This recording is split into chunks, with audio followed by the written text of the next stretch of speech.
I have added magnesium ribbon inside the glacial acetic acid.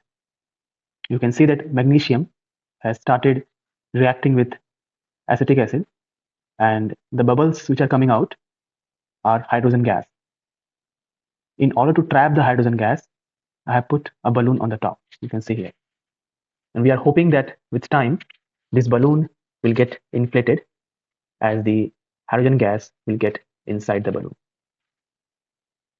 You can see that balloon has started inflating. The hydrogen gas has started going inside the balloon, and we hope with time the amount of hydrogen gas will keep on increasing.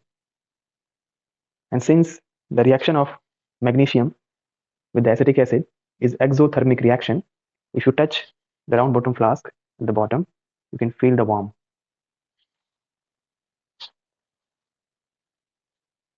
The size of the balloon is increasing with time, and you can see that the magnesium is reacting with acetic acid vigorously. And if you look carefully, you can see some type of vapor inside the flat bottom flask.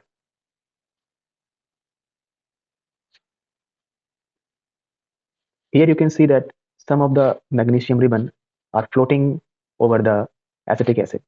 This is happening because the bubbles of hydrogen gas are sticking with the magnesium ribbon, and they are helping the magnesium ribbon to float, as these hydrogen gases are having very less density than water or acetic acid.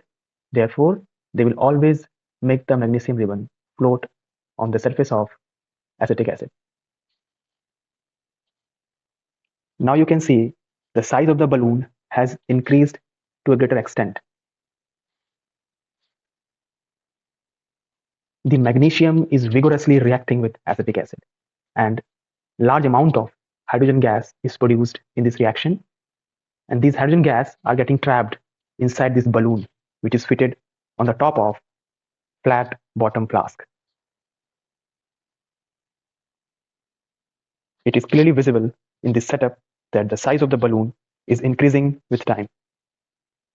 Here you can appreciate the amount of bubble which are getting out inside this flat bottom flask. The reaction of magnesium with an acid is exothermic reaction. So if you touch the bottom of this flat bottom flask, you can feel that the temperature has increased to greater extent. It is very difficult to touch the bottom of this flask. The hydrogen gas is getting trapped inside this balloon. Now you can see that size of the balloon has increased to a greater extent, and it will keep on increasing with time. This is the magnesium ribbon that we used for this reaction. You can see that the color of the magnesium ribbon here is slightly gray because the magnesium reacts with oxygen and gets oxidized into magnesium oxide. And these magnesium oxides have the gray color. However, when we put the magnesium ribbon inside the acetic acid, the oxide layer gets removed and the magnesium acquires its natural color, which is white. You can see that magnesium is shining with white color.